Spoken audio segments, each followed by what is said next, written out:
வேற level எக்ஸ்ட்ரானரியான episode வந்திருக்குன்னே சொல்லலாம். Miss பண்ணாம ஃபுல்லோடையும் கேளுங்க. விசிஎன் சுத்தமாக போக மாட்டேங்குது. பார்க்குற லைக் பண்ணி பார்த்தீங்கன்னா நான் கொஞ்சம் பேச வந்து முட்டிட்டா இருக்கும். ப்ளீஸ் சப்போர்ட் பண்ணுங்கள் ஃப்ரெண்ட்ஸ்.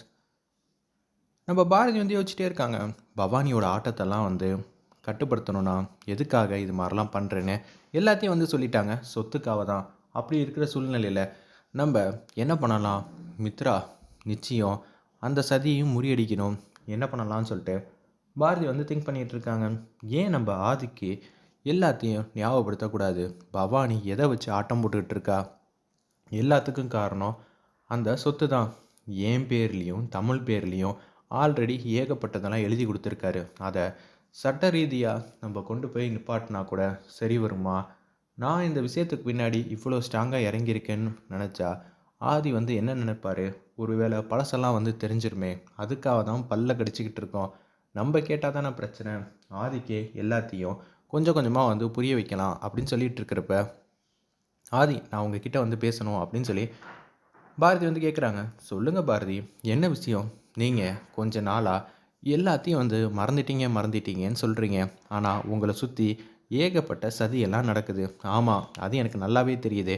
நீங்கள் நினச்சிங்கன்னா எல்லாத்தையும் வந்து சொல்லலாம். ஆனால் பட்டும் படாமல் நீங்கள் சொல்லாமல் இருக்கிறீங்க. ஆனால் இப்போ ஏதோ ஒரு விஷயத்தில் நீங்கள் வந்து ஆர்வம் காட்டுறீங்கன்னா இதுக்கு பின்னாடி இருக்கிற விஷயத்தை எல்லாத்தையும் எனக்கு இன்டேரக்டாக வந்து சொல்லி புரிய வைக்க பார்க்குறீங்க. ஓகே யோசிச்சுட்ருக்காங்க. எதுவாக இருந்தாலும் டேரெக்டாக சொல்கிற பாரதி இந்த வாட்டி ஏன் இப்படி வந்து சுற்றி சுற்றி பேசுகிறாங்கன்னு என்னால் புரிஞ்சுக்க முடியல. சொல்லுங்கள் பாரதி, எதுவாக இருந்தாலும் பேசிக்கலாங்கிற மாதிரி சொன்னேன். ஆமாம், நான் உங்ககிட்ட சொல்லணும் தான் நினைக்கிறேன். ஏன் உங்கள் பணத்துக்காக சில பேர் வந்து நாடகம் ஆடக்கூடாது அப்படின்னு சொல்லி டேரெக்டாக வந்து சொல்லிடுறாங்க. யார் யார் பணத்துக்காக வந்து ஆடுறாங்கன்னு சொல்கிறீங்களே தெரியல. அது யாராக வேணான்னு இருக்கலாம். நீங்கள் நல்லா யோசிச்சு பாருங்கள். உங்களோட பழைய ப்ராப்பர்ட்டி எல்லாம் எங்கெங்கே இருக்குங்கிற விஷயத்தெல்லாம் நீங்கள் பார்த்து வச்சுக்கிட்டிங்கன்னா ரொம்பவே நல்லாயிருக்கும். நல்லா யோசிச்சு பாருங்கள் அதெல்லாம். பாரதி ஏதோ ஒன்று சொல்ல வராங்க. ஆனால் அதுக்கு மேலே எதுவும் சொல்ல மாட்டேங்கிறாங்களே. யோசிங்க. நல்லா யோசிச்சிங்கன்னா உங்களுக்கே எல்லாமே வந்து தெளிவாக வந்து தெரிய வரும் அப்படின்னு சொல்லிட்டு அவங்க மட்டும் போகிறாங்க. பக்கத்தில் இருக்கிற தோழர் வந்து கேட்குறாங்க.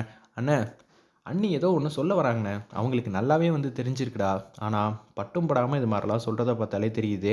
அவங்க யார்கிட்டயே நேரடியாக இப்போ மோதுறாங்க. அதை என்கிட்ட சொல்லவும் முடியல, சொல்லாமல் இருக்கவும் முடியல. சின்னதாக ஒரு விஷயத்த வந்து பாரதி வந்து யோசிக்கிறாங்கனாலே இதுக்கு பின்னாடி வேறு ஏதோ பெரிய காரணமாக இருக்கும் தான் நான் நினைக்கிறேன்னு ஆதி வந்து திங்க் பண்ணிகிட்டு இருக்காங்க. என்னவாடா இருக்கும் தெரியலண்ணே. ஆனால் ஏதோ ஒரு ப்ராப்பர்ட்டி இதெல்லாம் வந்து சொன்னாங்களே. நிச்சயம் இதுக்கு பின்னாடி ஏதோ ஒரு பெரிய காரணம் இருக்குன்னு மட்டும் தெரியுது. ஆனால் உன் அண்ணி தான் எதுவாக இருந்தாலும் நேரடியாக வந்து சொல்ல மாட்டாங்களே. சுற்றி சுற்றி தானே சொல்லுவாங்க. அதை சமாளிக்கிறதுக்குள்ளே போதும் போதும்னு ஆகும். நல்லா வந்து ஆழமாக யோசிச்சுட்டு பாருங்கள், உங்களுக்கே தெரியுங்கிற மாதிரி சொல்லிட்டு போகிறாங்க. என்னவாடா இருக்குன்னு சொல்லிட்டு ஆதி வந்து யோசிக்கிறாங்க. யோசிக்க யோசிக்க அவங்களுக்கு ஒரு மாதிரியாக வந்து ஆகுது அந்த இடத்துல. அப்போன்னு பார்த்து அண்ணா வேணாண்ணே, நீங்கள் யோசிக்க வேணாம். உங்கள் ஃப்ரெண்ட்ஸு இல்லை ஆடிட்டர் யாரும் இருப்பாங்களே அவங்கக்கிட்ட கேட்கலாம்ல. சரிடா, அதுவும் நல்ல யோசனையாக தான் இருக்குங்கிற மாதிரி யோசிச்சுட்டு ஆதி அவங்களோட ஆடிட்டர் நம்பர் எதுவும் முக்கியமான இடத்துல எழுதி வச்சுருக்காங்களான்னு சொல்லி தேடிட்டு இருக்காங்க. பார்த்தா ஆடிட்டர் நம்பர் வந்து இருக்குது. அப்போன்னு பார்த்து ஃபோன் அடிக்கிறாங்க. ஆடிட்டர் வந்து கொஞ்சம் நேரத்துக்கு முன்னாடி தான் பவானிக்கிட்ட வந்து பேசியிருக்காங்க. திருப்பியும் வந்து ஆதி வராங்கன்னு தெரிஞ்ச உடனே அந்த ஆடிட்டர் வந்து பாட்டம் ஆயிட்டாங்க. என்னது ஆதி சார் ரொம்ப வருஷம் கழித்து கால் பண்ணுறாங்க, என்ன விஷயம் ஒன்றும் புரியலையே அப்படின்னு சொல்லிட்டு காலை வந்து அட்டன் பண்ணோன்னே, நான் ஆதி பேசுகிறேன் அப்படின்னு சொல்லி கேட்ட உடனே, சொல்லுங்கள் சார், ரொம்ப நாள் ஆச்சு சார் நீங்கள் ஃபோன் பண்ணி. ரொம்ப நாள் ஆச்சா இல்லை என்ன மறந்துட்டீங்களா? இல்லை சார். சரி, நான் இங்கே இருக்கேன்னு உங்களுக்கு தெரியுமா தெரியாதா? தாராளமாக தெரியும் சார். சொல்லுங்கள், உங்களுக்கு என்ன உதவி பண்ணணும்னு சொல்கிறீங்களோ அது எல்லாம் பண்ணிடலாம்.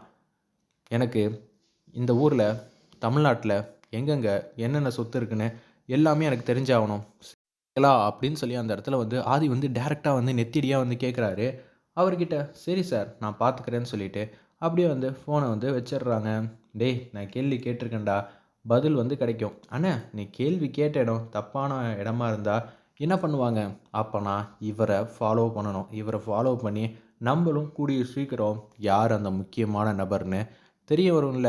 இவர் எனக்கு நேர்மையாக இருந்தால் எல்லாத்தையும் வந்து என்கிட்ட வந்து கொடுத்துருவாங்க. இவர் எனக்கு நேர்மையாக இல்லாமல் இருந்தால் இவரை நம்ம பின்தொடர்ந்தா இதுக்கு பின்னாடி இருக்கிற சதி எல்லாத்தையும் நம்ம கண்டுபிடிச்சிடலான்னு சூப்பராக ஆதியும் ஒரு திட்டவட்டமாக ஒரு பிளான் வந்து பண்ணியிருக்காங்க. அதே மாதிரி ஆடிட்டர் வந்து பவானிக்கு வந்து ஃபோன் பண்ணுறாங்க. பவானிக்கு வந்து கால் பண்ணி, என்னது இப்போ தான் வந்து ஃபோன் அடித்து வச்சோம், அதுக்குள்ளே திருப்பியும் கால் பண்ணுறாங்களே அப்படின்னு சொன்னோன்னே, மேடம் இந்த ஆட்டத்துக்குள்ளே நான் வரல, என்ன சேர்க்காதீங்க. என்னையா நினச்சிக்கிட்டு இருக்க? நீ தானேயா பெரிய கையே, நீ இல்லைனா எப்படியா அடுத்தது என்னால் எல்லாத்தையும் செய்ய முடியும்?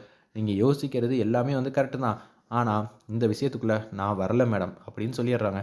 ஏன், என்ன ஆச்சு? ஏன்னா இப்போ தான் ஆதி என்கிட்ட வந்து பேசினாரு. என்னது, ஆதி பேசினாரா? என்னென்னு பேசினாரு? அவருக்கு இந்த ஊரில் இருக்கிற எல்லா டீட்டெயிலும் எனக்கு வேணும்னு சொல்லி கேட்குறாப்புல. என்னால் எதையும் வந்து மறைக்க முடியாது. ஏன்னா இனிமேட்டு மறைச்சேன்னா என் மேலே சந்தேகம் வந்துச்சுன்னா அதுக்கப்புறம் ஒன்றும் பண்ண முடியாது. நான் வந்து ஃபோனை வைக்கிறேன் மேடம், திருப்பி எனக்கெல்லாம் கால் பண்ணாதீங்கன்னு சொல்லிட்டு ஃபோனை வந்து வச்சிடுறாங்க. ஏகாம்பரம் வந்து கேட்குறாங்க, என்ன ஆச்சு பவானி அப்படின்னு சொல்லும்போது, ஏங்க ஆதி மிகப்பெரிய வந்து குடைச்சலாக வந்து கொடுப்பான் போல இருக்கு. ஏன், என்னாச்சு?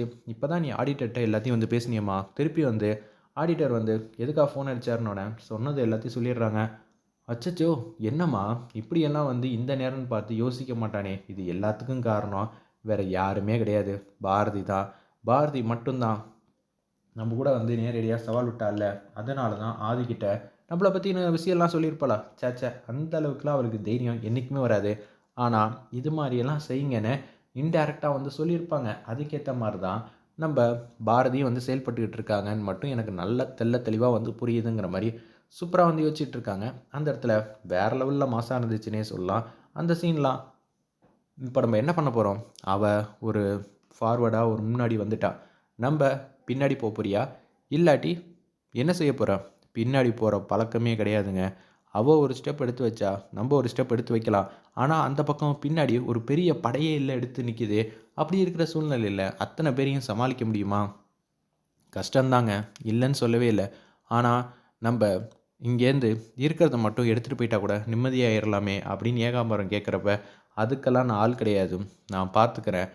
மித்ராவும் சுதாகரும் என்ன செஞ்சிட்டு இருக்காங்கன்னு தெரில, சரி பார்த்துக்கலாங்கிற மாதிரி யோசிக்கிறாங்க. பாரதியை யோசிக்கவே விடாத அளவுக்கு பிரச்சனை மேலே பிரச்சனை கொடுத்தா மட்டும்தான் நம்ம இங்கே நிம்மதியாக வந்து எல்லாத்தையும் வந்து அனுபவிக்க முடியுங்கிற மாதிரி யோசிக்கிறாங்க.